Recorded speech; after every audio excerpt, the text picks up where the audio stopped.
This is the first episode of a series that I will be doing on my channel, where I interview my mentors. I believe that this is incredibly important because, well, my mentors are some of the wisest human beings that I know. And I think allowing them to share their stories and talk about the work that they've done in the disability sector and beyond is important. And I think I have a unique opportunity, given that I have a platform, to let them tell their stories and to allow you, the audience, to hear from some of the greatest people that I know. So I hope you enjoy this, and here is the first episode with Norman McLeod and Stephen Wright. Thank you so much for joining me, Norm and Steve, and to my audience that's watching this. Norm McLeod and Stephen Wright are, in my opinion, two of the most amazing allies in the disability community. They have both been involved in the disability sector for decades. They have a wealth of knowledge, and that's why I wanted to do this interview today. Because I think we have a lot to learn from both of you. So, maybe we'll just start with introduction. Nolan, would you like to go first? Just introduce yourself. Oh, sure. Um, I'm Norm McLeod, and I've had a long career in supporting people with disabilities. And in my retirement, which was over 20 years ago, I've continued to be involved as an advocate and support for people with disabilities. And so that's taken me to some interesting journeys. So yeah, I had a variety of careers, I guess, all within supporting people with disabilities. But I started off working in an institution, and from there I went to Southern Alberta and was involved in the development of community agencies providing residential supports to people. And then from there I went to Edmonton and was part of the program policy area, and eventually became the CEO, or not the CEO, the executive director of services to persons with disabilities, and then created a community governance structure which is no longer in place, which is interesting, but yeah, created a community governance structure and was their first CEO. So it was a Crown agency, and it was called Persons with Developmental Disabilities Crown Agency. So That's great. Thank you, Norm. Steve? Um, I've been actually started off my career working in an institution. That's where I met Norm.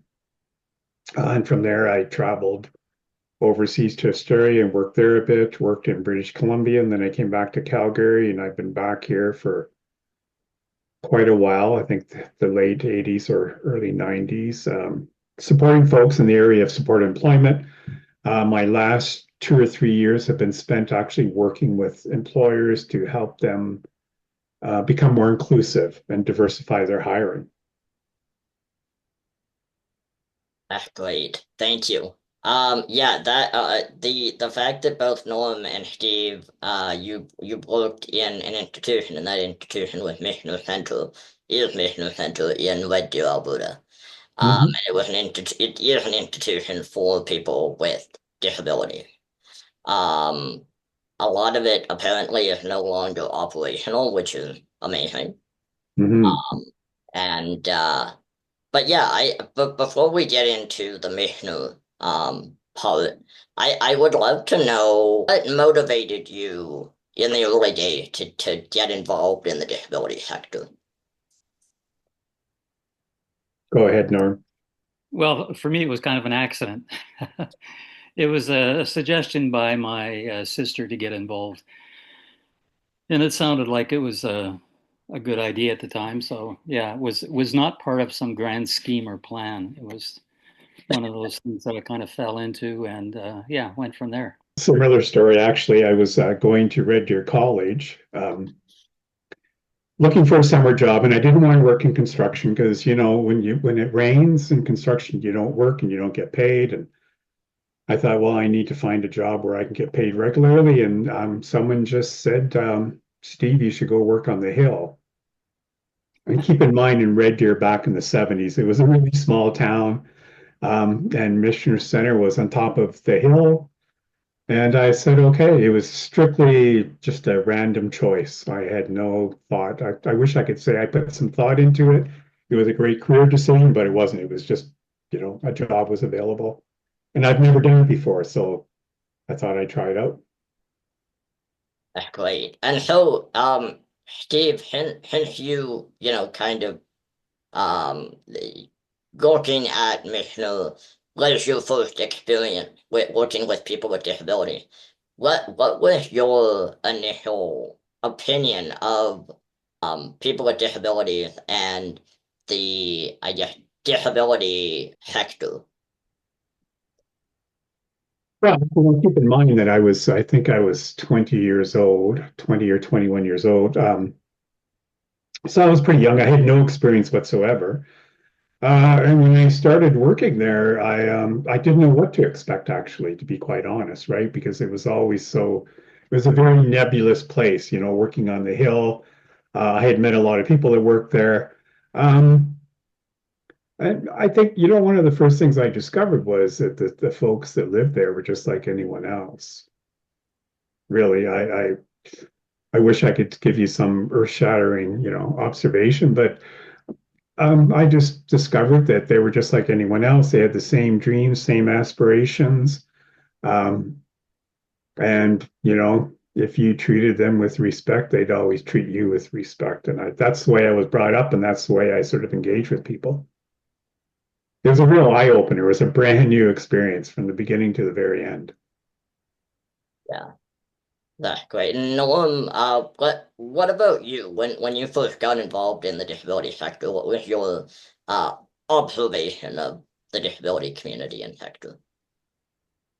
Well, I think it was a bit of a surprise and shock. I grew up in a small community of about 250 people, and was the school bus people in from the surrounding community, and so the school is actually larger, had more students than what the town had in population.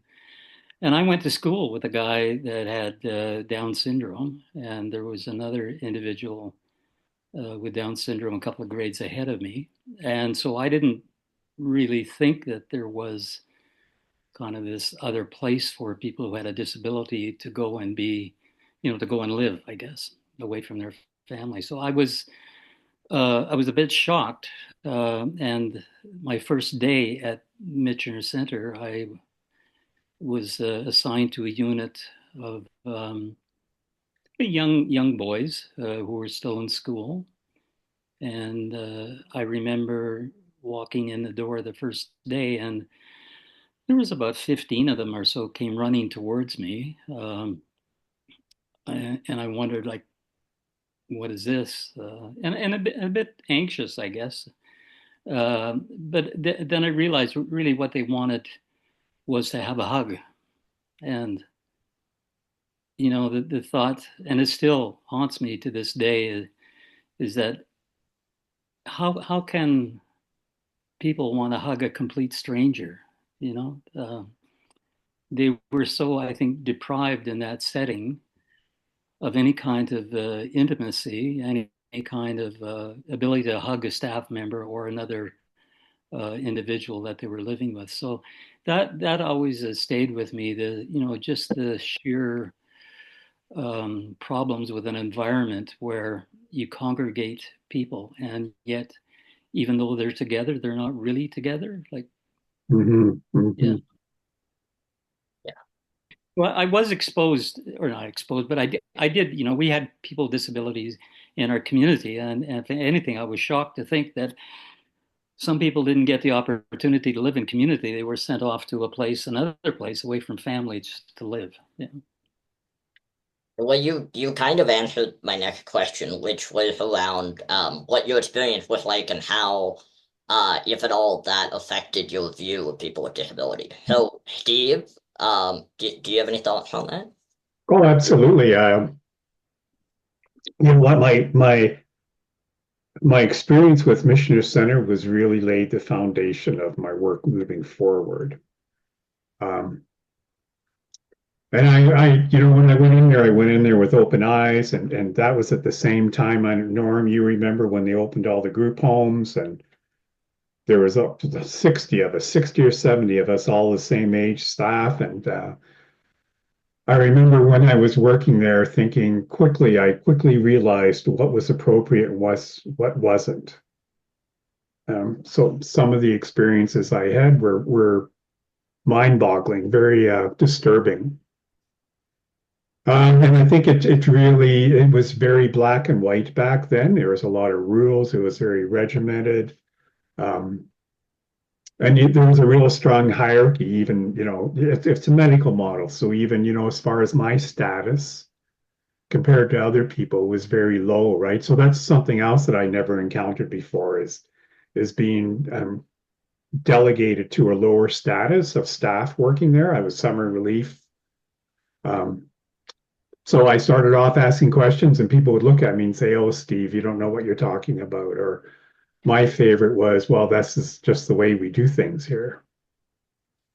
So I was really kind of shocked about that, is that there was these strict rules about people, um, just the way people were treated in an institution. I just thought, well, this is crazy. That's not really necessary. So Yeah. it was a real eye opener for me. It really set my course as far as what not to do. Yeah. I think that's the important thing. I remember leaving there, and I left because I thought I could do better. Right. Yeah. I wanted to ask you to share one specific story that really stuck out to me that you shared with me. Mhm. If you're comfortable, if not, I'll just edit Sure. it out. But the story about the gentleman who wanted to go to the ball. And you Well, remember? so I was just sorry, it's my phone. So in Michener Center, and I was just trying to think of the name, the term we use, Norm, but back in those days, people weren't allowed just to leave Michener Center, right? Yeah. And so for them, I think was it the term called parole? They were on day parole, Norm. Oh, Do you remember when certain yeah, people, I individuals, you know, they I'd could, forgotten that. Yeah, could have been. Yeah. yeah, so they're on day parole, and so they needed to get permission to go downtown or actually to leave the grounds. And I thought, you know, I thought, well, it was a big thing, right? You had to go to the charge, you had to get permission, they had to go down, and then, you know, you wanted to make sure they were okay. And I think that was for me, I'm such a free-spirited person. I've never really been restricted in my movements, or if people have attempted to, I haven't paid any attention. But it was an eye-opener for me for some of these people that live there, right? They were very responsible. They held full-time jobs, and they were older than I was, right? So when I was raised, I was always taught to be respectful of people older than me, and so it just seemed really kind of strange for them to ask permission to leave and to go downtown, right? And they get an allowance, they get spending money, and a lot of these people will go downtown on their own. And it was a big thing at Michener Center for a lot of other people that live there. They weren't allowed to do that, right? So there's very few people that were actually allowed at that time when I started to go downtown. So it was kind of like, in a way, it was very prison-like almost. Yeah, that's what I was gonna ask too. If you thought it was kind of like being in a prison. It was very restrictive, Yeah. in Certainly, a yeah, whole bunch of ways. and certainly, um, the larger units were very much prison-like. The doors were, Oh, yeah. I um, mean, people didn't have keys, right? So the larger units yeah, were locked up. yeah, We had these special keys. Remember these keys we had? yeah, No, they're skeleton keys. I think back yeah. then they cost $50. Wow. Yeah, and that's why, Mike, you'll notice for a lot of folks that walk around with their keys around their neck, or on a chain, that's a status symbol. Yeah. Right. A lot of folks that lived in institutions to have your own set of keys. So it was not unusual for people to walk around with a set of keys that never really opened up anything. but it was that optics, that status that you had your keys. So yeah. You just triggered a memory. So Dan Actonson, who Hmm. actually recently Yep. he was part of the Health Advocacy Federation, Hmm. and he actually I Noam, I don't know if you know this, but he Well, actually escaped from Michener. yeah, Um, I didn't know that, but he, I know Dan, and he certainly had keys. yeah, and Yeah. Yeah. he was very protective of his keys, and Oh he yeah. it was very important to him to have them. But Absolutely. just to finish the story, Norm he actually hitchhiked to Saint Albert from Well, and yeah, and in later years, Dan and I became friends, and 'cause I didn't know him at Michener, but he actually sat on a panel that we had as part of Inclusion Alberta's family conference, and he talked about what it was like to live in an institution. And I can remember his phrase because he said it's nothing but a goddamn hellhole. yeah. Yeah. Uh, and Dan had a way with words. Yeah. The interesting thing is, too, with Dan, in St. Albert, he was actually a playground supervisor at lunchtime in one of the schools. So Yeah. think of going from living in an institution where you're confined and where you really have to run away to get your freedom to being a respected member in the community and a playground supervisor. Like, I think that was, Yeah. Yeah. That's a nice yeah, story. Yeah. And I think it also shows one of the things I discovered once I was working there is a lot of people came to Michener Center because there was no alternative for them. yes, Excuse me. So I remember one time, this was not unusual. And this is Kathy actually worked with this woman on the north side, and she was always nonverbal. Very pleasant, older woman, very pleasant. She lived there since she's been a child, right? So that was probably 30 or 40 years. I can't remember what. And people just assumed that she wasn't very smart because she never spoke English. And then one day, one of the housekeepers was working in the unit, and she was Ukrainian. She started singing a song in Ukrainian, and this woman all of a sudden started singing along with her. And then they started talking together, and lo and behold, they discovered that this woman, who was in Michener Center for a long time, was very verbal. She just couldn't speak English because in those days, her parents were from north of Vegreville, right? They were farmers, just small time farmers, and they never knew any better. When their parents died, she was assessed. People came in, and she had very limited vocabulary, so they thought, oh, you should probably go to Michener and live there, right? There was quite a few people there that I felt were misplaced. Yeah. Oh, for sure. I would say that all of them were misplaced. Yeah. Yeah. Yeah. Yeah, and the medical system at the time, if a family had a child with Hmm. disability, they were encouraged to admit them to Michener Center and forget them. Yeah. Yep. In fact, I think there were restrictions, when you admitted your son or daughter, I think for the first month or so, you weren't actually allowed to come and visit, That's right. Yeah. which I thought, I always, at the very beginning, I thought this is just horribly wrong, Yeah. Yeah. right? Because the poor parents would come and visit, and you could see it on their faces, the anguish and the sorrow that they had, because they actually were listening to the experts who were telling them they should be admitting their son or daughter, right? When it really wasn't necessary. Yeah. Yeah. Well, and just it reminds me of another example of what went on at the institution. So families would buy their son or daughter new clothes, Oh, yeah, and the new clothes would then be put away, typically in the basement, yep, and individuals would never get to wear them, and they would be given, I guess, ward clothes to wear, yep, not their own personal clothes. Um, and then when the families would come like 6 months later or a year later or whatever it was, they would dress, the individual in their new clothes, and then they would meet their families. But I always wondered what families thought, like, these clothes look like they've never been worn. Like, how come? That always made me kind of wonder what families thought of that. But But there was, I think when I was there, there was, the Blair report came out, I think in Yeah. '69, that talked about the development of community services, and that people shouldn't be, placed in an institution far away from their home and their community.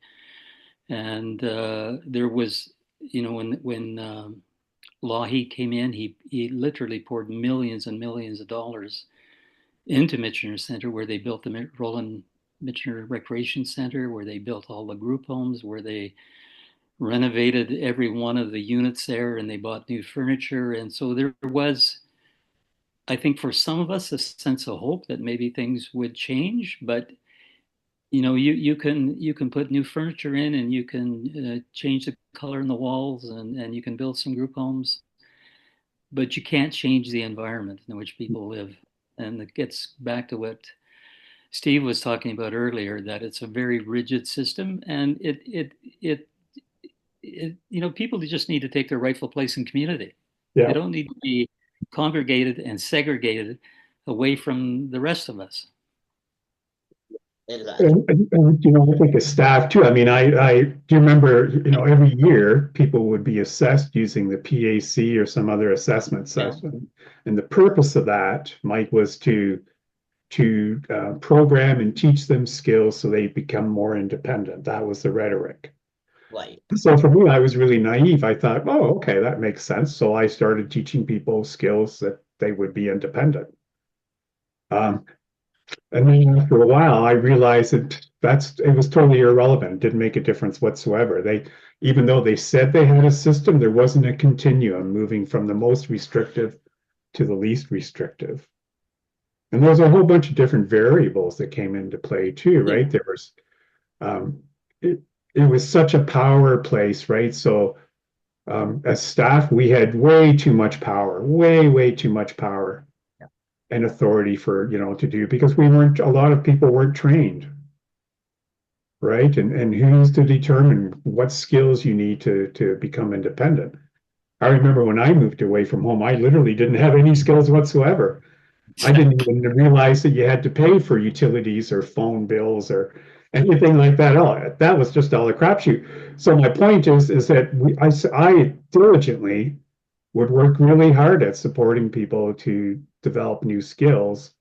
Um, Realizing after a while that it wasn't really that's Michener Center and any institution doesn't matter if it's Michener Center or a hospital, it's self-perpetuating. Its whole existence is to keep itself going. And the people that lived there were like products. They were just part of it, right? So um, there was like a lot of people should have moved out of there or not even gone to Michener Center, but they did, and after a while they just became part of that atmosphere. Do And so you, it was a real eye, it was very deceiving for everyone. yeah. Do you think it was maybe a form of manipulation in the sense that like they dangled the carrot of independence and then they just Oh, yeah, absolutely, absolutely, I think. And they'd also dangled that carrot in front of staff. So when I went there, I didn't have any experience whatsoever. like And I'd worked there for a while, and then somebody said, "Well, Steve, if you really want to make change, you got to go back to school." So I said, "Okay," and I did. I went back and got my rehab diploma and graduate thinking, "Okay, now I can change." And then when I realized that it doesn't really matter what education I had, it was just too hard to make changes there. yeah. Well, just to give some background on when the group homes, and there's 20 group homes. There was 20 brand new group Yeah. homes developed, and the intent of the group homes was, as Steve said, to teach people kind of like what would be like to live in the community, which is rather ironic because the homes weren't actually in the community, close to the community, but not in the community. Um, and part of their ability to move out depended so much on the regions and the region's ability to develop supports to take people. Hmm. And in fairness to the regions, they had not only an expectation that they would take people out of the institution, but they also had people in the community waiting for supports. So the system just kind of collapsed upon itself because, as much money as they did put in the early years, it still wasn't enough to actually have it as a flow through system. And the other fallacy with that is that if you want to teach people how to live in the community, then put them in the community. Yep. don't Yeah. leave them in an institution. Expect them how to live in the community when they live in an institution. Like it doesn't And then give them day passes. make any sense. Yeah, like a day pass. Yeah. Yeah, once in a while, and then they'd come back, right? And then here's another thing too, is that I've been thinking about this an awful lot, Mike, and I don't know if you agree with me, Norm, but we were always conditioned to talk to people and say, you know what, when you move out of Michener Centre, you're going to become independent. You can be independent, you can do whatever you want. And I think that's where we really failed miserably, right? Because what we've done is, sure, we move people out of the institution and put them in communities, and they had their own apartments, their own place to live, but they were totally still isolated and still treated with discrimination. Yeah. And so rather than saying, to people, you need to be interdependent. And I still have this conversation with folks too that we support. That no, you need to be, you're always going to have to rely on someone else for support. Everyone does in this world. But back then things were very black and white, if you need to be independent, you don't need to support, right? So that concept was there. And so, when people moved out, we were very good at finding them homes and teaching them, cooking programs. I'm tired of cooking programs, right? And all of these little things that the three of us never really had that experience, right? Yeah. And so, we found them jobs, but just because you find somebody's a job doesn't mean that their life is fulfilling. Exactly. So we missed the most important piece of that whole equation. I felt we let people down. So if I'm understanding right, there was the era, I guess, of independent, but there weren't those residential support to kind of help them get out into the community. Yeah. I don't think we knew what community meant, is my point. Yeah. I don't think we really knew what living in a community. For myself personally, a lot of things I took for granted, right? I mean, considering the fact that, we were born and we went to school, we were in the community. So a lot of things that we just naturally assimilated as we got older was really denied a lot of people, and they were playing catch up. When you think about it, if they were 18 or 19 and then they moved out, there's a large part of their life was they were being institutionalized, right? So it wasn't the same as other people. No. And I think that's something I've always felt that we didn't do a very good job at all. I think our thinking, back then, and thank goodness we've learned, and somebody had came up with the phrase stumbling over better on our way to best, which I think is kind of true. We put took an awful lot of people out of the institution and placed them in the group homes when we know group homes don't actually work either. It's just a smaller institutional setting, and I would say 99% of the time. I agree. I totally agree. And so we've moved from kind of this group program concept to more individualized supports, surrounding the person. And I really agree with you too, Steve, around this whole notion of independence. None of us are independent. No. We're interdependent. And I still hear that language today. And I think it sets people up, actually. And, people aren't allowed to fail. We all fail at doing some things. We all make mistakes. But if you're a person with an intellectual disability, we don't tolerate that as much as anybody else in society. Yeah. No, I totally agree. And I think, at Michener, that very concept, right, of failing, right? If you can't do something, then you're not that smart enough, you can't progress and move. Yeah. And so, I don't know about the three of you, but for me, I learned more off of my mistakes and my failures than I do my successes. Yeah. Absolutely. Right. I mean, that's part of learning, right? And I think that a lot, there's so much freedom that was lost that we, for those of us that didn't have a disability, we took for granted, nor we never put any thought into it. I mean, you can imagine, when you're 20s and your early 20s, I pretty well did whatever the heck I wanted, Yeah. right? And the thought of Yeah. somebody saying, no, you can't do that, or you're being non-compliant was something that was so foreign to me, right? So that word non-compliant was used so much in that Michener Centre. I hate that word. Whenever I'm at a meeting, an IPP meeting, and someone brings that up, I correct them on it, or I Well, challenge them on yeah, and I would say if any one of the three of us were, unfortunate enough to live in an institution, we would be not compliant. it. Oh, Oh my goodness, 100%. yeah. We would be labeled a disciplinary problem or whatever it Oh, would be. absolutely. I know I would for sure. I'd be thrown in that timeout room probably numerous times. But I would say that the good news is I think that the stories of people who have actually lived in institutions, we have not me personally, but there have been numerous articles, books, Their stories have been told in multiple of ways, which I think is hopefully it will prevent the reestablishment of institutions in the future. Although I'm very concerned about that. Yeah, me too. We can now see not these large institutions being developed, but smaller 30, 40, 50 space institutions. Yeah. Instead of looking, and I think we do need to change the culture in which we live, where everyone is accepted because of our gifts and our skills and our abilities. But it's a cultural change that needs to take place in order for this, I think, to really work.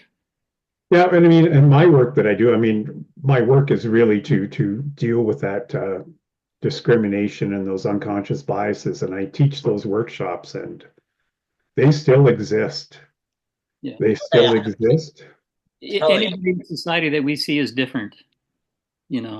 Yeah. we have prejudice or whatever. So I just wanted to say, going back to the idea of community and the idea of actually integrating people into the community, that the story that you showed with me about, how the gentleman that you took to the bar, Steve, and how you asked the barkeep if they were being too noisy and too rowdy and all that, and the barkeep said, well, no, that's just them. They're part of the Oh yeah. environment. They're part of, and So I think that's such a good example of yeah. what that looks like. Like you're just treating people like you would treat everybody else, and they're included. Well, you know what, Mike? That was a. I mean, I spent tens of thousands of dollars in my education, but engaging with folks with disabilities was really my prime education. Norm, Yeah. I don't know if you remember, there was two brothers that lived there, and they were twins and fairly independent. And every once in a while, they would leave Michener yeah, and hold up in a hotel or something and party. And I remember it's kind of funny, Mike, because Norm was kind of my boss, or he was one of the top bosses. But when we took them out, um, I was getting worried because I thought, oh no, these guys are going to start getting into it, and then that'll be it, and I'm going to get in trouble. And what I was telling Mike, Norm, is we went into one of the bars, and because they insisted on going, they said, okay, if we're going to go back, then we want to go for one more beer.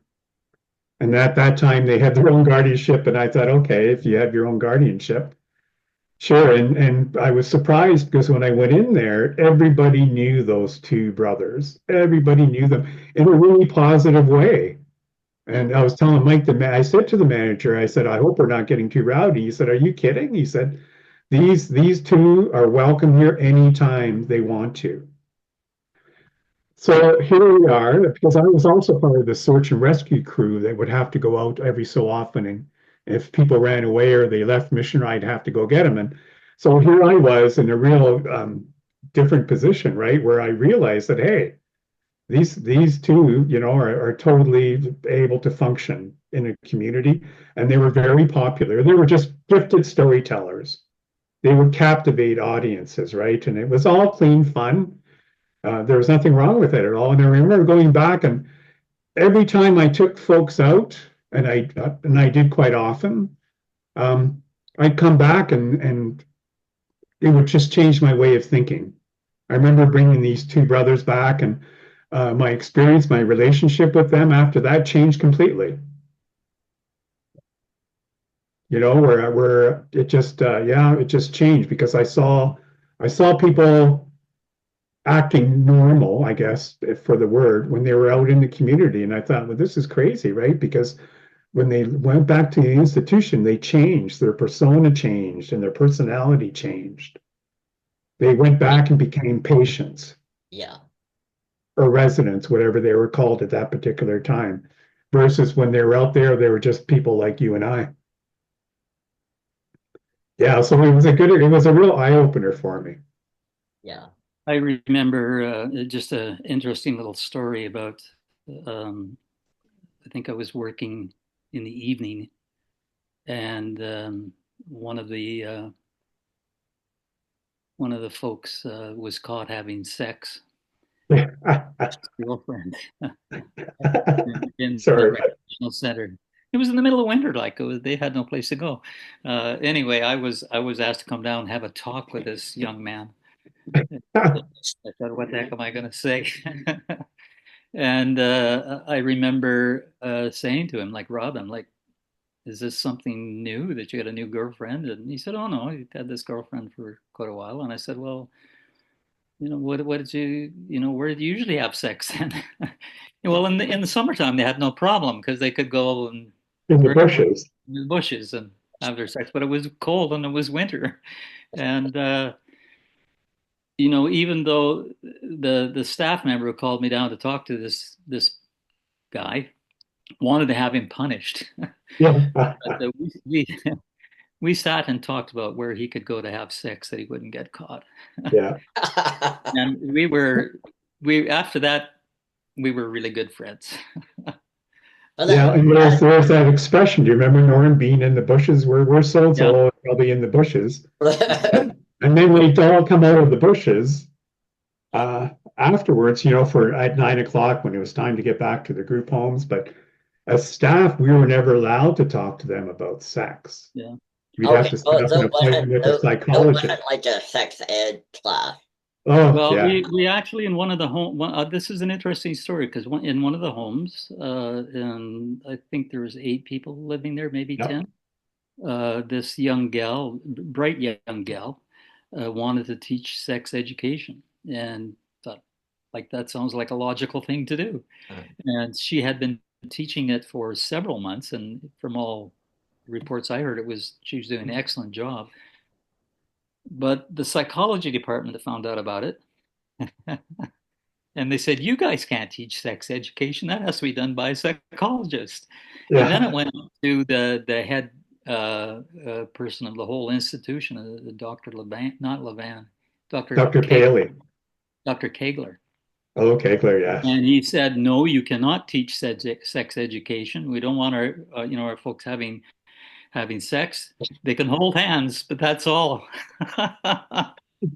But we carried on with the sex education, so just that Yeah. doesn't Yeah. make sense. Because you know what, socially at Michener, I remember that the Saturday night dances was a big thing, right? So really, it was a little community onto itself. A lot of people there had relationships, on Saturday night dances. The single guys would ask the single girls to go out.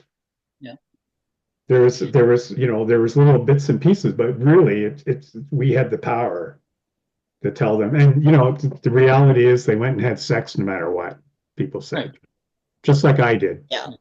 But just like anybody did. Exactly, right? But who's going to tell you not to do that? Yeah.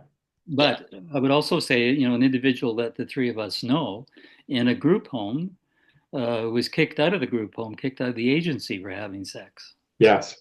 Oh, That kind of stuff still happens. yeah. Oh, absolutely. Yeah. Yeah. Yeah, and it's unfortunate because, that's something that people need to learn and they need to, you talked about safe sex and stuff like that, and people need to understand, um, everything about that and everything that goes along with Right. that. It's part of being human. Yeah, exactly. Yeah. Yeah. And maybe that's it, Norm. Maybe we denied, you know, the chance for people to be human beings at that institution. So looking back at your experiences at Michener, what positive changes have you seen? You know what? I think there's been a lot of attempts to move forward, you know. So as far as employment, I can speak to that. I mean, we've gotten pretty good at finding people jobs, although the number of people employed hasn't really changed that lot. We put in a lot of effort, but I think really it's so there's been a lot of positive changes, but I think there's still that umbrella of being restricted.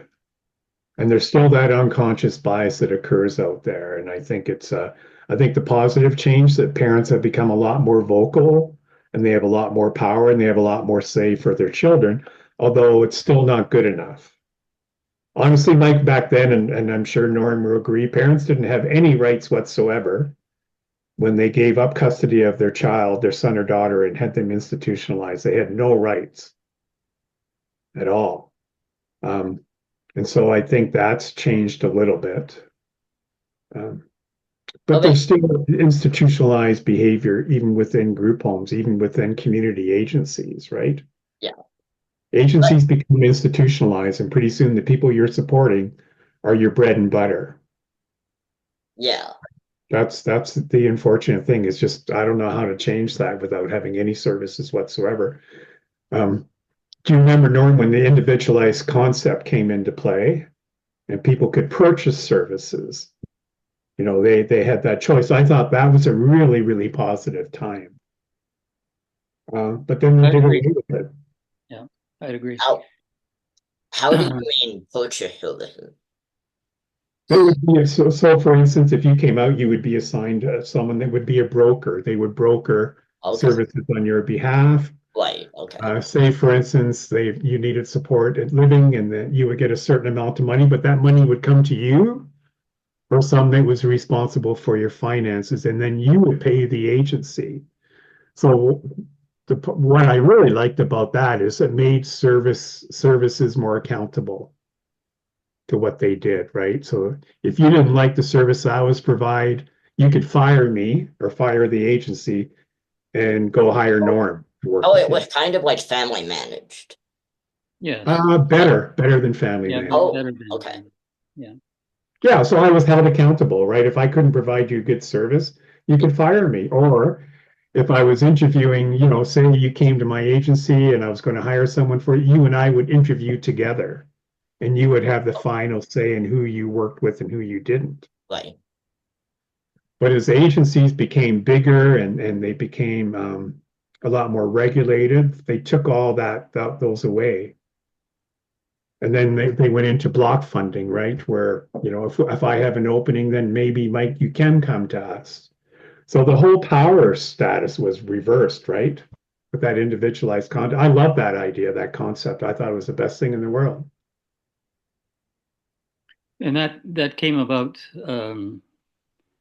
by, how can I say this, by, um, well, I'll just back up a bit. There was a clause in the welfare budget that enabled, say, the director of welfare in a certain region to be able to use the social allowance money to provide supports to people. And so we used that clause actually to set up the individualized funding um, strategy, I guess. I don't want Yeah, to call it a program, but it worked exceptionally well. And at one point, we had over, I don't know, probably around 14, 1,500 people on it. yeah, The problem that happened, and there's a whole background, and we could spend a lot of time talking about it. But the problem that happened was that often the brokers or the community agencies or the individuals that were applying for the funding, they would look at somebody else's plan and say, well, this got approved, so let's model ours after that. So it right, didn't become a truly individualized program for or funding for the individual. Huge potential though, and I still think that's the way we need to go. Yeah, I because it's agree. better than anything else. One of the drawbacks, though, it puts an awful lot of pressure on the family to manage the supports. And there's some things that you can do to lessen that, which I think we were getting better and better at. But yeah, I think funding of whether block programs or group programs is not the way to go. Yeah. Will not get you the results you want. No, the only benefit of those block funding is it keeps the service or the agency going or the organization going, really, and moving Right. slowly. That really is the only Yeah, benefit. and it was moved to block funding because of the agencies. Yeah, the feedback. Yeah. Going back to the idea of um family or parent or guardian, you both know that one of my passion is around guardianship Yep. and how there are times where private guardianship is not it's an abuse of power uh, Yep. where parents or whoever it is basically decide what a person can and can't do. Yep. Do you have any thoughts around that aspect? I don't like guardianship uh, because I think it's fundamentally flawed. It takes um, the rights away from people and gives them to somebody else. There is a movement internationally and certainly within Canada of shared decision making, which to me makes a lot more sense. Where Mhm. all of us need help in the decisions we make. We make decisions as a family. My wife and I, and sometimes our kids, we make decisions together. I don't very often make decisions on my own, but if you're looking at somebody that needs support, and we all need support to make decisions, so like why not have a shared support decision making model versus taking somebody's rights totally away from them? Makes no sense to me. Yeah, I totally agree. I remember one time we were supporting this gentleman that actually lived in the community, and then he was incarcerated, a missioner, and then he moved back to the community. So I had known him for over 25 years, and he had a public guardian, Colin Grant. I think Colin's passed away, but he was a good man, I thought. And Yeah. one day we're chatting away, and he just looked at the group. This gentleman had a support network, and he says, "I think I'm going to withdraw guardianship." People said, "What are you talking about?" And he looks at all of us and he said, "Well, you're the one that's supporting him, not me. You're helping him make decisions." And then he laughed and said, "Besides, he would never listen to anything I say anyways." Yeah, yeah, And I think that to me, I thought, okay, but I remember the fear saying, "Oh my goodness, he's not going to have a guardian. What are we going to do?" Is that mindset that we were brainwashed, right? That Colin, he was God. He was the authority figure, and really, we really supported this gentleman without him. yeah, I think that's where I really learned how to be really effective supporting somebody and listening to what they want and meeting them where they are. yeah. And I told, but when you think about it, I probably need a guardian for a lot of decisions that I stumble over the years, right? Well, you Uh, have friends and family that help. Like Yes, I that's have my wife, and thank goodness I do yeah, because she's way more grounded than I am. Or I have my banker, right? Or we have all these yeah, natural people helping us make decisions, but we ultimately have the authority. And I think that's the way it should be. yeah. I think people have a right to fail and to make bad decisions, just like all of us. Yeah, and we I've made enough actually of them in my lifetime. really, what was that, Noel? I'm sorry, I didn't catch that. Well, I said what did you say? I started talking at the same time you did. Just that I've made enough bad decisions Oh, in life. Yeah, yeah, me too. And some of them with the best of intentions, but well, that didn't work out well. But like we're allowed to fail. yeah, with dignity. I'm actually with Alberta Advocating for Change together on the 29th of May. I'm doing actually the closing plenary for the Alberta Council of Disability Services. Oh, nice. And we're talking about dignity of risk. Hmm. And one of the areas that we're going to talk about is the idea of special need versus human need. And I'm planning to do an exercise. Well, I'm gonna ask people if they've needed support doing this, needed support, changing the tires on their car, needed support, with Mhm. their taxes, needed, it's not special needs, it's just human. I have special needs, Mike. Do you? I have a lot of special needs. That's my family. But you know what? And I'm sure if we really thought about it, we really all need support. That's that Yeah. interdependence, Yeah, right? So special versus normal, like what does that mean? yeah. Well, and I think sometimes when we're talking about others, we just call it, you know, a, a need. But for me, no. When it comes to me, it's special.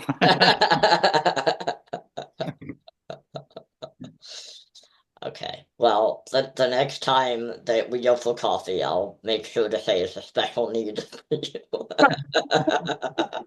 Well, we should all consider ourselves special. You know, come on.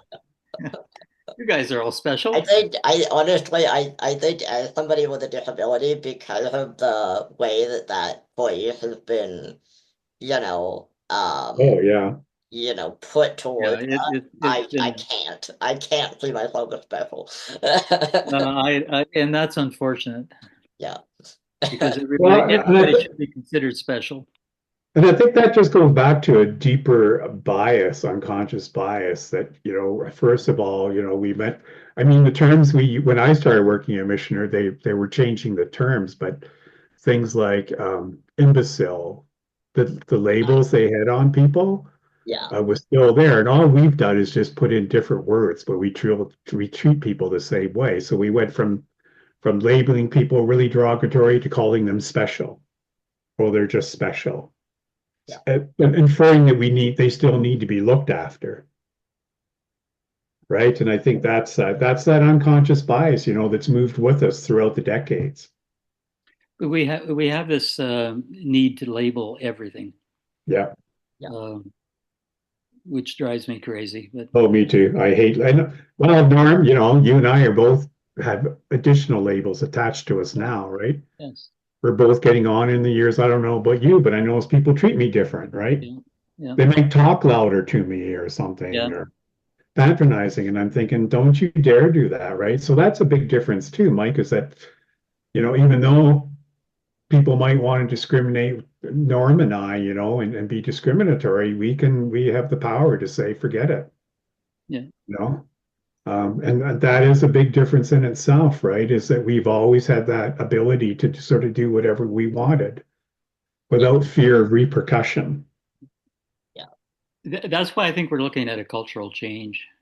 Where our differences are seen as value added assets, and Absolutely. Absolutely, right?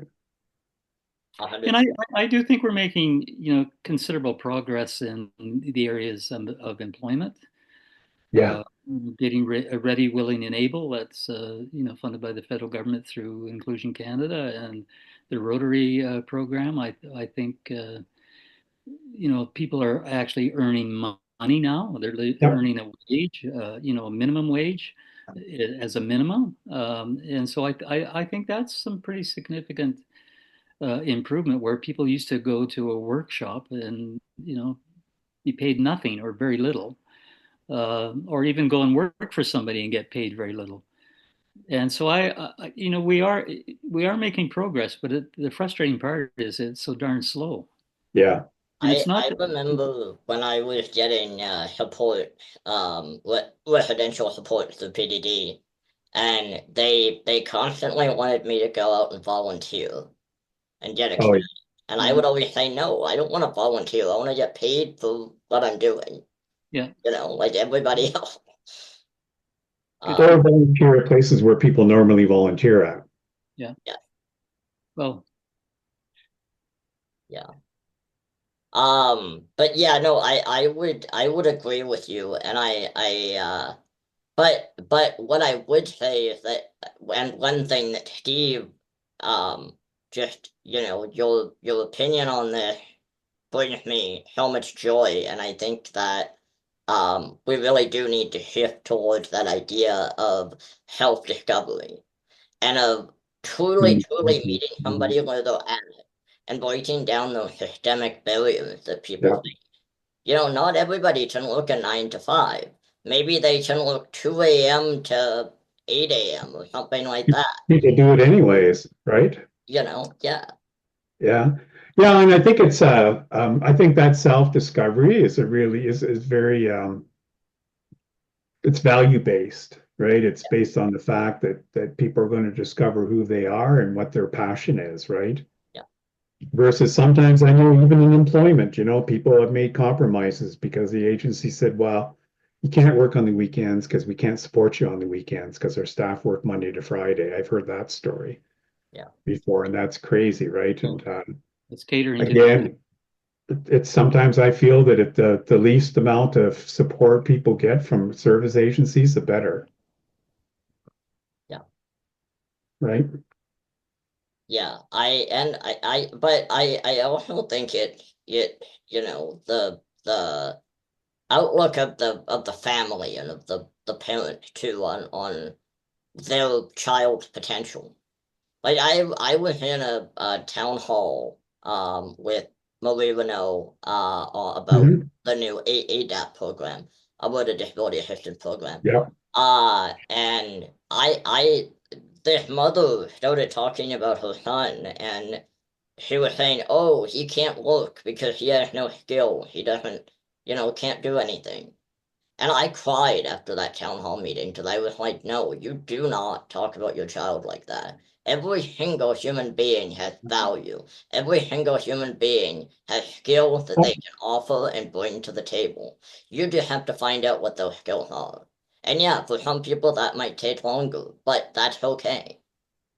Yeah, but I think, Mike, I mean, as a parent, if somebody said that to me about my kids, I would like I would be pissed. Yeah, Right? And I challenge them that. And I think I mean, I just think parents have a rough road. And so to hear a parent say that, all I think is, man, oh man, that's what you've been conditioned to believe in all your whole life. yeah, That's what people have pointed out to you about your son or daughter, all the negative things and not the good things. yeah. I really think that parents, it's such a big burden on parents, right? So I think we need to cut some parents some slack. You're right. Sometimes parents are misguided. As a parent, maybe, some parents are really cautious and conservative, right? And there's lots of times I've worked with parents and they've sort of dug their heels in and said, no, my son or daughter can't do that. All that makes me feel is that I have to work harder to earn their trust, Right. right? Because as service providers, at the end of the day, I can go home to my family. But if you're a parent of a son or daughter with a disability, that's a 24/7 job, Oh yeah, for sure. I just right? I just don't think like I know that's heart-wrenching. I That's think so that sad. we have to have that cultural shift though when Yeah. to parents because it's also not fair to the people with disabilities. No, absolutely not. I don't think it's fair to anyone, No. parents and Verizon. That doesn't mean that, I mean, as a parent, that doesn't mean that I make good decisions for my kids or I'm the best parent. Yeah. No, right? As parents, we do fail sometimes and we have our own fears. But honestly, I mean, I remember parents coming to visit their kids and looking at me with that look on their eye, like helplessness, like, tell me I did the right thing. Tell me I did the right thing by putting my son in this institution, right? And I don't want to be in that position, right? But That's hard. yeah, I would say that the progressive changes that have been made over the years in supporting people, and I'll say primarily with intellectual disabilities, because that's the area I know, have been because of parents, have been because of the innovative, creative Yeah. ideas that parents have had, and this demand that they have said our child will not go into any kind of institution, whether it's a smaller one or a larger one. And they were at the forefront of individualized funding as well. Yeah, absolutely. So, and I think we need to be careful also to say that parents don't always speak with one voice. and Yeah. we still have people living in Michener Centre, and that's because of parents' wishes that they do that. And I think there's a bigger, greater idea for their kids, but they're not supportive of that. But when you look across Canada, every other province now has closed their institutions. That's been driven by people who have Parents. lived there and by families. And so, Yeah. and I feel really um, angry, I guess, now when I look at the waiting list that we have, both Oh for yeah. children's services and for Mhm. NPD for adults. Like we're in the thousands, Yeah. and we're expecting a hell of a lot from families, which I don't think is actually fair. Um, as a No, I society, don't we should either. be providing support to these individuals in a way that they feel is best to meet their needs. But yeah, Yeah. again, No, I I'm think certainly not saying that what all has good. what has driven success has not been through bureaucrats. Yeah. It's been through families and people who have lived the experience of having a disability. Yeah. Yeah. Yeah. Oh, 100%. I mean, I literally would not be who I am today, the stubborn a-hole that I am, if it weren't for my dad and my dad's ability that my dad's belief that I can do anything and that I shouldn't let anything hold me back, Mhm. you know. Well, when you think about it, I mean, if you look at Gateway, because we Yeah. celebrated our 50th anniversary, when I was looking at the old newspaper clippings from 50 years ago and chatting with parents like Emma, I mean, all the changes that we've made, the good changes have been really pushed forward by parents advocating for their son or daughter for decades and decades Yeah. and decades, right? If I learned anything from that is that I never ever expect the bureaucrats to come up with answers. I don't want them to actually. Actually, it worries me when they do. Yeah, yeah, right. And it's kind of like, no, you can just I just need you to keep giving us the funding and let us do our thing, right? And so when I'm in meetings and a social worker or somebody, a government staff starts saying something, I always have that in the back of my mind is like, this is your job, but for some people, it's their life, Right. Yeah. Our right? our job, and I'll use the broader service industry's job, is to listen Yeah, to families, to listen to people with an intellectual disability or any kind of disability, and then respond in the best way we can to their expressed needs. It's that simple. yeah. Yeah. It doesn't have to get more complicated than that. Yeah. And I would say that ensuring that people with disabilities are at that table is Yeah. a Well, must. you can't listen unless they're at the table. Yes, And exactly. it's a real danger if we think we've got the answers. Like that Yes. red flag should go up around that. Yeah. Yeah. Well, I guess to close this off, is there anything that you guys would like to say? Any last words of wisdom about the disability community? Like what your hope is for the future, I guess. My hope is that word disability actually almost goes away and we're just inclusive of people. And we look at people based on what they can bring to the community, what their strengths are. For me, so, as I get older, I might develop a disability, right? And I just really think sometimes labels. I'm totally with you, Norm. Labels just do any good. It just boxes people in. So my dream fantasy is not to have labels. Yeah, I'd agree, Steve. We as a society we need to understand that having a disability is just part of the human condition. It's just it's Yeah, it's in every society. And I do take a lot of hope in the fact that we're further ahead now than I think we've ever been in having really good advocates um, that are very well, very knowledgeable, that we have excellent families promoting change, and not just within Alberta, but across Canada, internationally. yeah. There's a real movement that's happening that I think is quite exciting, and I'm hopeful that it will result in significant change and how we treat each other. Yeah, Yeah, me absolutely. too. Well, thank you to both of you. And I mean, it makes me sad that you experience discrimination because your wisdom and your mentorship mean so much to me. And I mean, the disability community as a whole is just so lucky to have both of you as allies. So, Well, I'm pretty lucky to have folks, in my life too, right? That are my teachers like yourself, right? I mean, I'm pretty fortunate, I think, that I'm still learning as I go, right? Even though I'm getting kind of long in the tooth and right, that's still good. So I thank you, my friend, for your wisdom and insight. well, thank you. Yeah, I would say, Mike, we're blessed to have you in our lives. Uh, Hmm. and our job is not only to have you as a friend um, and to value your friendship, but to listen to your advice and your wisdom and you're good at letting us know when no, you don't quite have that right, and I really appreciate that. Me too, actually. It's good. Actually, makes it's a stress reliever for me. Yeah. Well, Well, because sometimes we get caught up in our own little rhetoric in our own little world, right? So yeah. And it's we can be always pretty refreshing to opinionated. get. Yeah, Yeah. Um, Yeah, well, yeah. I mean that's human nature though.